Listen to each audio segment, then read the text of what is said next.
Chicken sambar ಹೇಗೆ ಮಾಡೋದು ಅಂತ ನೋಡೋಣ. Hi everyone, welcome to my YouTube channel. Chicken, ಶುಂಠಿ, ಬೆಳ್ಳುಳ್ಳಿ, ಈರುಳ್ಳಿ, ಕೊತ್ತಂಬರಿ ಪೇಸ್ಟ್, ಕೊಬ್ಬರಿ ಮಿಕ್ಸಿ ಮಾಡ್ಕೊಂಡಿರೋದು, ಈರುಳ್ಳಿ, ಪಾತ್ರೆಗೆ ಎಣ್ಣೆ ಹಾಕ್ಕೊಳ್ತಿದ್ದೀನಿ. ಆಮೇಲೆ ಈರುಳ್ಳಿ ಹಾಕ್ಕೊಳ್ತಿದ್ದೀನಿ. ಈರುಳ್ಳಿ ಸ್ವಲ್ಪ ಫ್ರೈ ಆದಮೇಲೆ ಚಿಕನ್ ಹಾಕ್ಕೊಳ್ಳೋಣ. 1/2 ಸ್ಪೂನ್ ಅರಿಶಿನ, 1 ಸ್ಪೂನ್ ಉಪ್ಪು ಹಾಕಿ ಪ್ಲೇಟ್ ಮುಚ್ಚಿ 2 ಮಿನಿಟ್ಸ್ ಬಿಡಿ. ಈ ಥರ ನೀರು ಬಿಟ್ಕೊಳ್ಳುತ್ತೆ. ಚಿಕನ್ ಬಿಟ್ಟಿರೋ ನೀರು ಅರ್ಧ ಹಿಂಗೋವರೆಗೂ ನಾವು ಚಿಕನ್ನ ಚೆನ್ನಾಗಿ ಡ್ರೈ ಮಾಡಬೇಕು. 1 ಸ್ಪೂನ್ ಖಾರದ ಪುಡಿ, ಟೊಮೆಟೊ ಹಾಕಿ ಕಲಿಸ್ಕೊಳ್ಳಿ. ರುಬ್ಬಿರೋ ಮಸಾಲೆ ಹಾಕ್ಕೊಳ್ಳಿ. ಧನಿಯಾ ಪುಡಿ ಹಾಕಿ ಕಲಿಸ್ಕೊಳ್ಳಿ.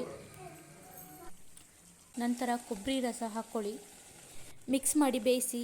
Chicken ready. Like, share, subscribe my YouTube channel.